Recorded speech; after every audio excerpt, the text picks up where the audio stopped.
इस प्रकार द्रौपदी ने फिर कहा, हे गुरुदेव, वो ऐसे महापुरुष थे, यदि मेरे एक लीर के कारण और ये बढ़ गए चीरो पार और इज्जत रही हुआ न्यारी, और जब मैं पहले जान लेती कि ऐसे महापुरुष हैं तो सर्वस्व देती वार, पता नहीं कितना दान कर देती, कितनी सेवा करती। इसलिए परमात्मा हमें रह रह कर याद दिलाते हैं कि जैसे द्रौपदी ने एक अंधे महात्मा को, अपनी राजा की लड़की कितना सुंदर साड़ी पहन कर जाती है, नहर पर नहाने गई थी घाट पर, परमात्मा अपने बच्चों को कैसे उभारते हैं। उनको मालूम है इनके ऊपर आने वाले जीवन में कितना कष्ट होगा। उन पुण्यात्माओं के साथ रहते हैं, कोई ना कोई ऐसा छल छिद्र करते हैं, हम समझ भी नहीं पाते, हमारे पुण्य बनवा जाते हैं। वहाँ एक अंधे महात्मा का रूप बना के दरिया में खड़े हो गए, और एक तन पर एक लंगोट था, बाकी कपड़ा था नहीं। वो ही नहाते समय दरिया में बह गया। वो महात्मा कति नंगे खड़े जल के अंदर। उधर से लड़कियों की आवाज आई स्नान करने के लिए। द्रौपदी अपने पिता के घर पर कंवारी थी, स्नान करने के लिए सहेलियों के साथ जा रही थी। शोर हो रहा था। महात्मा ने सोचा, अंधा था, उसने सोचा कि मैं गलत स्थान पर आ गया, यहाँ कोई जनाना घाट है, लेडीज घाट है, और बहुत बुरी बनी भाई। अब बाहर निकल नहीं सकता, कोई कॉपिन और नहीं, कोई कपड़ा लंगोट नहीं।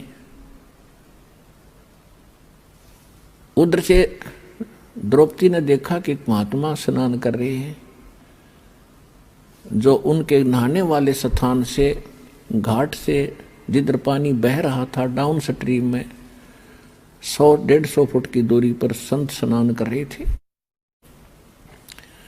अब कहते हैं, साधु दर्शन राम का और मुख पर बसे सुहाग। बोलेंगे भगवान की चर्चा करते हैं, और दर्श उन्हीं को होते जिनके पूर्ण भाग। कबीरा दर्शन राम का, परमात्मा आवे याद, और लेखे में वो समय बाकी का समय बर्बाद है। तो लड़की ने सोचा था कि महात्मा से चर्चा सुनूंगी, फिर उसने सोचा कि नहा रहे हैं, नहा लेने दो, तब तक मैं भी स्नान कर लेती हूँ। उन्होंने स्नान सुनून करके बाहर निकली, साड़ी बांध ली पहले वाली, नहाकर ताजी साड़ी बांध कर लड़की खड़ी हुई। उसने देखा महात्मा तो अभी भी जल के अंदर है, नहा नहीं रहा है, ये कुछ चीज खोज रहा है। फिर अपनी दिव्य दृष्टि से देखा लड़की ने कि बाहर कोई कपड़ा नहीं, महात्मा निवस्त्र है, और शर्म के मारे ये बाहर नहीं आ रहा है। और ये महात्मा शर्मिंदा होकर के सारा दिन इसमें खड़ा रहेगा, जल में बाहर आ नहीं सकेगा। तो लड़की ने अपनी साड़ी में, राजा की लड़की कितनी कीमती साड़ी पहनती है, अंडरस्टूड है, और उसने ये भी इंतजार नहीं किया द्रौपदी ने कि किसी नौकरानी से कह दूं कि डाल दे कोई कपड़ा चुंदड़ी, नहीं, क्योंकि विवेक नाम इसी का होता है। उसको पता था कि मैं रोटी खाऊंगी तो मेरा पेट भरेगा, मैं अपने हाथ से दान दूंगी तो मुझे मिलेगा। तो उसी समय उसने अपनी ही साड़ी में एक 8-9 इंच का एक गठ, एक बिलात ऐसे कपड़ा फाड़ा और महात्मा के लिए जल में छोड़ दिया दूर से। सोचा इसके हाथ लग जाएगा, ये बांध लेगा, फिर बाहर आएगा। अब वो अंधा था, दिखाई दे नहीं था, वो साड़ी का टुकड़ा साइड से निकल गया और वो ऐसे हाथ मार रहा था, ऐसे ढूंढ रहा था। लड़की ने दूसरा कपड़ा फाड़ के फिर डाल दिया, इतना ही साड़ी में से। फिर और टुकड़ा फाड़ा, एक लीर, एक छोटा सा टुकड़ा फाड़ के डाल दिया। ऐसे 7-8, ये देखो 2 कितनी होगी, 1.5 फुट, ऐसे 7-8 कॉपीन पाड़ पाड़ कर डाल दी। लेकिन संत का हाथ लगे नहीं, क्योंकि उसको दिखा नहीं था। अब लड़की ने सोच, दूर इसलिए खड़ी थी कि संत जी को पता लग गया कि लड़की है, कहीं यूं आगे न सरक जा, आगे दरिया बहुत गहरी है, महात्मा डूब जाएगा, मुझे पाप लगेगा। वह बोलने नो नहीं थी। उसने सोचा एक बड़ी लंबी सी लकड़ी लाई उठा के, और उसका एक और पाड़ के एक पिलांत की, यानी 8-9 इंच कपड़ा उसके लपेट के और महात्मा जहाँ से कर रहा था उसके आसपास कर दिया। उसके हाथ लगा, लगते उसने पकड़ा और क्या देखा उसमें हाथ हो, क्योंकि अंधे की आंखें हाथ होती हैं। उसने देखा यू वैसे बहकर आया हुआ कपड़ा नहीं है, ये किसी बेटी ने रहम किया है, अपनी विशेष साड़ी पाड़ कर मुझे दिया। तब कहते हैं साधु ने आशीष दिया, आशीर्वाद दिया कि बेटी आज तूने मेरा पर्दा रखा है, मेरी इज्जत रखी है। भगवान तेरा पर्दा रखे, तेरी इज्जत रखे, तने गढ़ाए दे। कहते हैं साधु बोला सहज सुबह और दो चावे सो कर दे। अब लड़की उस समय तो आ गई, क्योंकि परमार्थी प्राणी घना इस चीज के बारे में नहीं सोचा करते, क्योंकि वो राजा की लड़की, उसको सुख तो सारा था ही। वह सोचा मुझे तो सब कुछ प्राप्त है, बड़ी अच्छी बात है, संत तो आशीर्वाद दिया ही करते हैं, लेकिन वो आशीर्वाद ऐसे वैसे नहीं था। अब फिर वो लड़की का विवाह हुआ अर्जुन के साथ, कौरवों में आपस में जुए में वो हार गए, द्रौपदी को भी जिता दिया। तब दुशासन ने सरेआम सभा के अंदर द्रौपदी की इज्जत लूटनी चाहिए, उसको बेइज्जत करना चाहा, नंगा करने के लिए। और वहां पर कौन बैठे थे? भीष्म पितामह, द्रोणाचार्य, कर्ण आदि तीन तो ऐसी हस्ती बैठी थी जो विशेष आदरणीय थी उन पूरे कौरव और पांडवों के लिए। एक विदुर थे उनके चाचा, पांडवों के, कौरवों के चाचा विदुर थे। और भी बहुत से लोग बैठे थे, सभासद बैठे थे। दुर्योधन ने दुशासन से कहा कि हम अंधे हैं, अंधों की संतान हैं, क्योंकि द्रौपदी ने एक दिन व्यंग कर दिया था दुर्योधन के ऊपर। राजा युधिष्ठिर ने शीशे का महल बनवाया था और दुशासन को आमंत्रित किया था सभी को कि आइयो हमने मकान बनाया, भोजन पाइयो। दुशासन की टक्कर लगी, शीशे में दिखा को नहीं, वो गिर गया। द्रौपदी खड़ी होकर हंस रही थी और कहने लगी अंधों के अंधे ही पैदा होते हैं। वैसे इस तरह की बकवाद हमने देखो शिक्षा इनसे ये लेनी चाहिए कि इस तरह के व्यंग हमने नहीं कसने चाहिए। और फिर भी एक लड़की ने स्वाभाविक देवर भाभी के हिसाब से उसने कह भी दिया था तो के बिजली गिर गई। इतना दुख मान गया वो साकेट व्यक्ति कि इसने ये शब्द बोल कैसे दिए, गंदा गंदे होते हैं, इसको मजा चखाऊंगा। पुण्यात्माओं, परमात्मा बताते हैं कि सोना सजन और संत ये टूट जुड़े 100 बार, दुर्जन और पाका कलश एक धक दरार। जैसे मटका होता ना गड़ा पक्का, वो एक बार थोड़ी सी क्रैक हो गया तो दोबारा नहीं सेट हो सकता, उसको कितना कुछ कर ले उसमें नारी की नारी वो पहचान रहेगी। ऐसे दुष्ट व्यक्ति एक बार नाराज हो गए वो सेट नहीं होते। और सोना और सजन अच्छी आत्मा और संत भक्त थोड़ी एक बार कवा सुनी हो भी गई तो कभी याद भी नहीं रखते मेरी इसकी कभी लड़ाई हुई थी, ऐसा स्वभाव होता है। जैसे सोने का कोई आभूषण है, उसको टुकड़े कर दिए और फिर दोबारा उसको बना दिया जाता है आभूषण, उसकी पहचान भी नहीं रहती, ऐसा मेल खा जाता है। तो दुर्योधन जो था वो पाका कलश था, एक के बात पर इतना दुख मान गया कि नो कर दूंगा वक्त। तो उसका प्रतिफल लेने के लिए उसने सारा षड्यंत्र रच कर पांडवों से राज भी जीत लिया, द्रौपदी भी जीत ली अटपट करके। अब दुशासन से कहा दुर्योधन ने कि इस द्रौपदी को नंगा करो और मेरे जांग पर बिठा दे नंगी करके। बता, सरेआम सभा में ये पंचायत थी। इस महाभारत इस ग्रंथना पढ़ कर हमने आंखें फुड़वा ली। इसमें क्या विचार था? अब वहां सारी सभा बैठी, भीष्म पितामह, द्रोणाचार्य और कर्ण जैसे योद्धा, और भीष्म पितामह तो उनका दादा था, और द्रोणाचार्य गुरु, और कर्ण एक बहुत बड़ा योद्धा थे, और तीनों के तीनों ये वैसे भी सूरवीर थे। तो वहां किसी ने भी ये नहीं कहा दुर्योधन तो के जुल्म कर रहा है, अरे बेवकूफ ये क्या करने जा रहा है तू। देखो सभा पंचायत के अंदर एक नियम होता है, जो नेक व्यक्ति हो जायज बात कहे और कोई ना मानने तो उठ कर चला जा, सभा त्याग देनी चाहिए, वहां रहना भी दोष लगे। तो जब उन्होंने ये कर्म शुरू किया उसी समय विदुर खड़ा हुआ। विदुर ने कहा कि रे नालायक को, क्या कर रहे हो तुम? अपनी बहू को और बेइज्जत कर रहे हो। कौरव और पांडव चाचा ताऊ के हो तुम, तुम्हारी और इसकी इज्जत में कौन सा फर्क है? बाहर के लोग ने कहेंगे अपनी इज्जत आप पे तार दी ने। कहते हैं विदुर कहे ये बंधु थारा, एक कुल एक पर वो परिवार। विदुर के मुख पर लगा थपेड़ा, तू तो है पांडवों का चेहरा। अब दुशासन ने अपने चाचा विदुर का थप्पड़ मारा कि तू तो इनका चमचा है, पांडवों की ओर बोलता हमेशा। और वो कह था न्याय की बात कि भाई इसे तो पांडवों की बहू, ऐसी कौरवों की। बता इसमें किसकी इज्जत खराब? अपनी इज्जत आप ही खराब कर रहे हो। तुम कहते हैं विदुर कहे ये बंधु थारा, ये थारा भाई है, तुम्हारे भाई है, और एक का कुल एक परिवार है। विदुर के मुख पर लगा थपेड़ा, तू तो है पांडवों का चेहरा, तू तो है बांदी का जाया। दुशासन ने कहा कि तू तो बांदी से पैदा हुआ है, तेरी मनोवर्ती गुलाम वाली ही है, तू हमेशा ऐसी घटिया बात करता है। तू तो है बांदी का जाया। और भीष्म, कर्ण और द्रोण मुस्काया।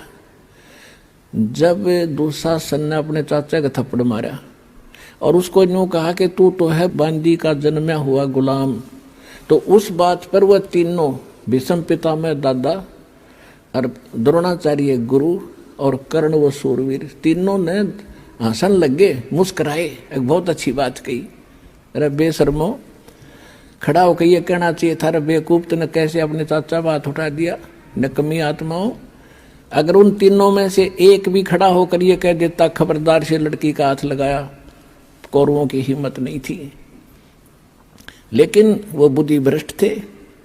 जब लड़की को नंगा किया जा रहा सरेआम, और वहां बैठे किस लिए? फिर वो उनमें कितनी गंदी सोच होगी ये सहज हिसाब लगाया जा सकता है। तो यहाँ परमात्मा ने सूक्ष्म वेद के अंदर इन पुराने ग्रंथों का भी जूस निकाला है, निष्कर्ष निकाल कर आपको दिया जा रहा है कि जिन ग्रंथों को तुम पढ़ा करते, क्या खाक थे वह? एक जमीन के ऊपर राजपाट पर लड़का मर गए, क्या शिक्षा है इससे? बता, वो जमीन यहीं रहेगी, यू लाल किला यही पड़ा है, और वह किधर धक्के खाते होंगे नरक में। तो क्या चीज है ये? तो ज्ञान के अभाव से, सतगुरु के अभाव से हम ऐसे ही बिना सिर पैर के ग्रंथों को पढ़ के अपना कल्याण मानते थे। अब क्या होता है कि द्रौपदी ने पहले तो देखा था कि सभा के अंदर मेरे पांचों पांडव बैठे, पति और सूरवीर, वो मुझे नंगा होते कैसे देख सकेंगे? लेकिन वो हार चुके थे जुए में, वो बंध गए थे जुबान में, उन्होंने नीची गर्दन कर ली। फिर भीष्म पिता द्रोणाचार्य और कर्ण की तरफ देखा कि ये कैसे सहन कर लेंगे मुझे यहाँ नंगा करते हुओं को, लेकिन वो हंस रहे हैं। जब विदुर को थप्पड़ मारा, ऐसे वचन कहे, तब वो समझ गई कि ये सभा ठीक नहीं है। और पुण्यात्माओं, जब तक हम संसार से कुछ आशा रखते हैं कि ये मुझे ये लाभ दे देगा, वो मुझे ये सुख देगा, तब तक परमात्मा साथ नहीं देगा। आप तो सीधम सीधा भगवान से जुड़ोगे, चाहे आपका उंगली का चोट लाग जा, नो यही अर्ध है भगवान आप पे करोगे। भले ही तो मीडिया उसका दवाई बने, डॉक्टर बने, लेकिन करेगा भगवान। आपने ऐसा भी देखा होगा, डॉक्टर खूब इंटेलिजेंट है और खूब प्रसिद्ध है, और एक व्यक्ति जाता है, उसके इंजेक्शन लगाता है, वो रिएक्शन कर जाता है और डॉक्टर के हाथों में मर जाता है। तो ये दवाई और डॉक्टर नहीं करते, या संस्कार काम करते। परमात्मा साथ होगा। जैसे आप देखते हैं कई भक्त, मेरे तो लाखों से ऐसे पाला पड़ा है, कहते हैं जी मैं सब दवाइयाँ खा ली, कोई नहीं लगती, खाते हैं तो रिएक्शन करते हैं, खुजली हो जाती है, नाम शुरू करते हैं, आशीर्वाद प्राप्त करते हैं, वही गोलियां फिर काम करना शुरू कर जाती हैं। तो संस्कार से सब कुछ होता है।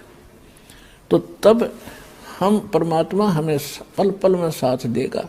छोटे से छोटा भी दुख और सुख आपको अनुभव करा देगा कि मेरे कारण दुख टला तेरा, जब रोज दिखेगा आपने। तो ऐसे जब द्रौपदी ने देखा कि ये कोई साथ दे नहीं रहे, तब भगवान याद आया। और हम भी ऐसा ही करते हैं, जब हमारे यहाँ के सब रास्ते बंद हो जाते ना, औषधि भी काम नहीं करती, जब हम भगवान याद करें अपने आत्माओं।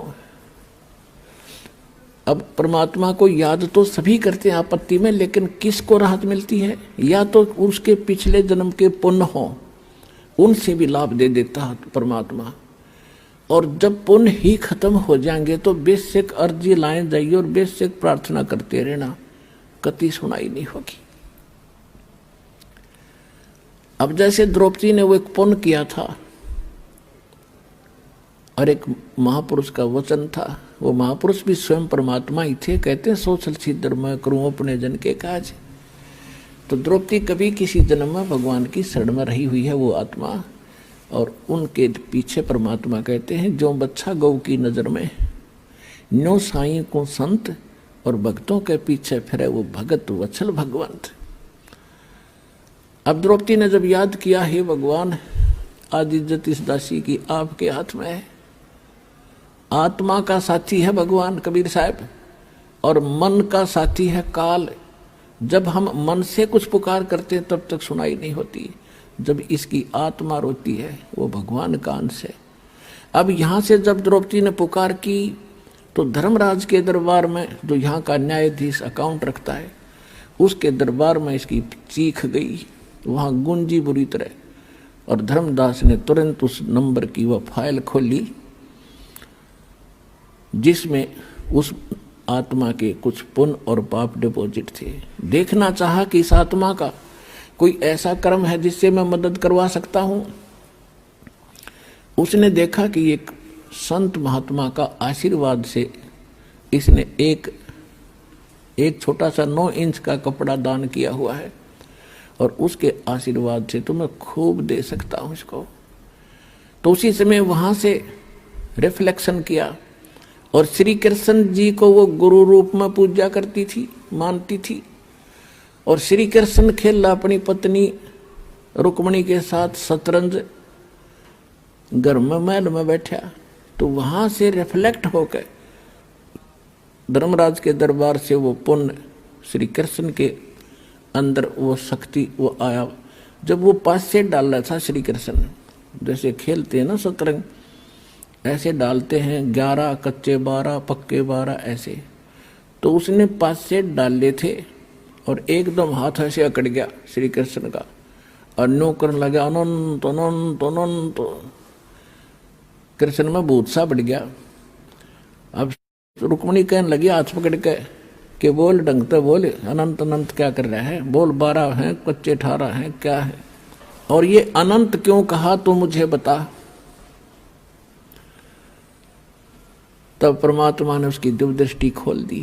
कहते हैं रुक्मणी कर पकड़ा मुस्काई, अनंत कहा मोको समझाई। अब श्री कृष्ण जी को परमात्मा ने चेतना दी, क्योंकि करता वही है, उसके हाथ में रिमोट है।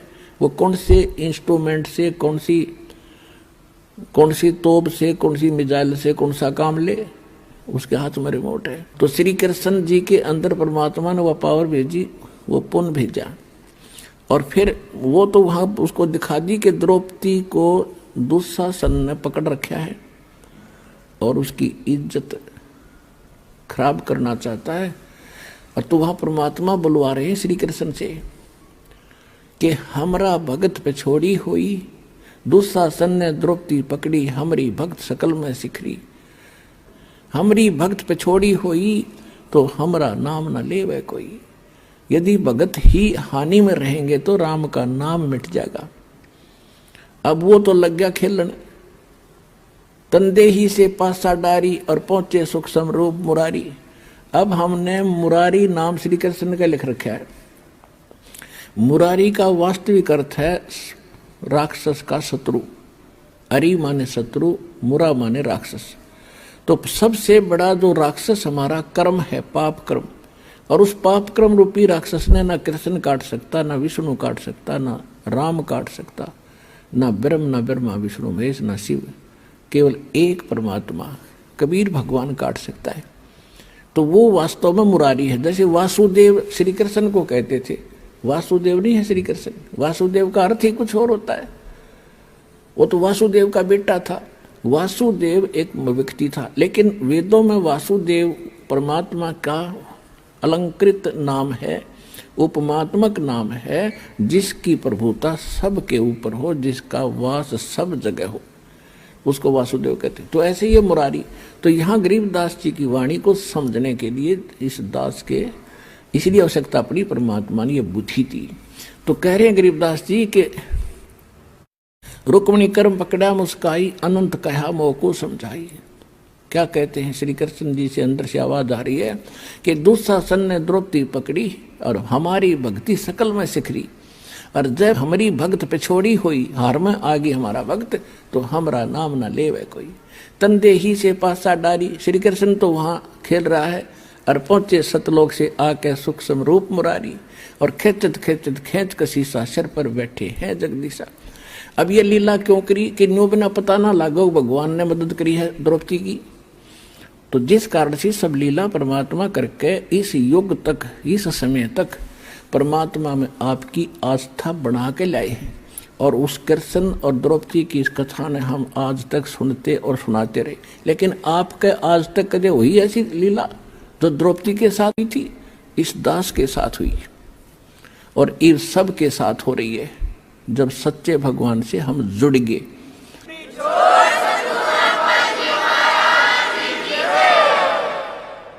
अब इसी प्रसंग को पूरा करते हैं। कहते खेचत खेचत खेच कसीसा, और सिर पर बैठे हैं जगदीशा। द्रौपद सुता को दिन ने लीर जाके अंत बढ़ाए चीर, द्रौपद सुता के चीर बढ़ाए शंख शंखों पार नहीं पाए। अब उसने खूब खेच खेच कर छक लिया। दुशासन इतना तगड़ा आदमी था, कहते 1000 हाथियों जितनी ताकत थी उसमें। जैसे आजकल तो मशीन ये मोटर होती है, उनको हॉर्स पावर से उनको मापते हैं, उनकी ताकत को आंकते हैं। उस समय एलिफेंट पावर से तोला जाता था। 1000 एलिफेंट पावर जितनी ताकत पावर थी उसमें दुशासन में। और द्रौपदी कहते कोमल अबला, और जो भगवान के आश्रय हो गए, कहते न्यू रखूंगा अपने भक्तों को। अब कहते हैं एकम एक का होण देर भी संदेह कैलाश, मेरे आश्रय न्यू रहेंगे मेरे दास। अब दुशासन के सामने द्रौपदी की क्या औकात थी, एक झटके पता नहीं कहाँ पड़े जाके, और उसका पसीने आगे थक गया वो हार के, उसका चीर खत्म नहीं हुआ। अपने आत्माओं वो बात समाप्त हुई। कुछ दिनों के बाद श्री कृष्ण जब वहां आए पांडवों के पास, द्रौपदी ने पूछा कि हे परमात्मा, हे गुरुदेव, मुझ दासी पर आपने कौन से पुण्य की या कृपा करी जो मेरा चीर बढ़ा दिया। अब श्री कृष्ण जी को दिव्य दृष्टि दी भगवान ने। उसने देखा कि द्रौपदी, एक समय तू स्नान करने गई थी जब तू अपनी माँ के घर थी, विवाह से पहले कुंवारी थी। उस समय तूने एक अंधे महात्मा को एक साड़ी का टुकड़ा पाड़ कर दिया था, एक बिलांत का, और जिसके कारण परमात्मा ने तेरा यो चीर बढ़ाया बहन। अब द्रौपदी का फिर वो रिमाइंड हुआ पिछली बातों को। अच्छा हे भगवान, अब थोड़ी थोड़ी याद आती है मुझे कि सचमुच। अब क्या कहती है द्रौपदी कि एक लीर के कारण, यानी 3 फुट बाई 9 इंच के कपड़े के कारण, और मेरे बढ़ गए चीर अपार। और जब मैं पहले समझ लेती उस संत को तो सर्वस देती वार। ओए होए होए।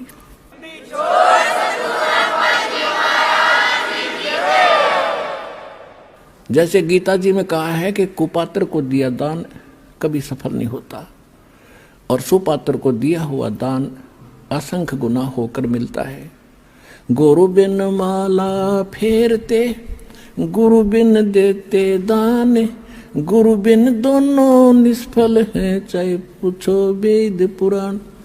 अपने आत्माओं ये अध्यात्म मार्ग है, अध्यात्म ज्ञान है। आप यहाँ विचलित हो जाते हो कि एक तरफ तो द्रौपदी कोई गुरु नहीं बना रखा था, उसने दान भी कर दिया, और यहाँ गुरु जी कह रहे हैं कि गुरु बिन माला फेरते, गुरु बिन देते दान, दोनों व्यर्थ हैं। अब देखो, ये भी कहा जाता है कि जैसे कर्म करेगा वैसा फल अवश्य मिलेगा। अब द्रौपदी ने दान किया, एक जरूरतमंद व्यक्ति को यानी सुपात्र को दान दिया, तो वो फल उसको मिला, लेकिन वो फल मिलकर भी निष्फल रहा, क्योंकि मोक्ष ज्यों का त्यों रह गया। और यदि वो गुरु पूर्ण बना करके फिर ये ऐसे दान भी करती तो मोक्ष भी होता और ऐसी आपदा भी टलती। तो इस प्रकार द्रौपदी ने फिर कहा, हे गुरुदेव, वो ऐसे महापुरुष थे, यदि मेरे एक लीर के कारण और ये बढ़ गए चीरो पार और इज्जत रही हुआ न्यारी, और जब मैं पहले जान लेती कि ऐसे महापुरुष हैं तो सर्वस्व देती वार, पता नहीं कितना दान कर देती, कितनी सेवा करती। तो भगवान आकर चले गए 120 वर्ष तक। जब हम इतने जानन जोगे होते तो चरणा पड़ जाता पूरा विश्व, जिसमें परमात्मा दुल्हा रूप में यहाँ प्रकट थे। तो इस ज्ञान कराने के लिए ही सतगुरु की आवश्यकता पड़ती है कि वो जौहरी बता सकता है कि ये है लाल, इसको परख कर देख रखा मैंने। तो ये दास वो सतगुरु रूपी जौहरी बना और कूड़े की टोकरी में पड़े इस लाल कबीर को परखा, और आज आपने बरत के देख लिया 100 का 100 खरा। तो कहते समझा है तो सिर दर पाऊं भौर नहीं रे, ऐसा दो।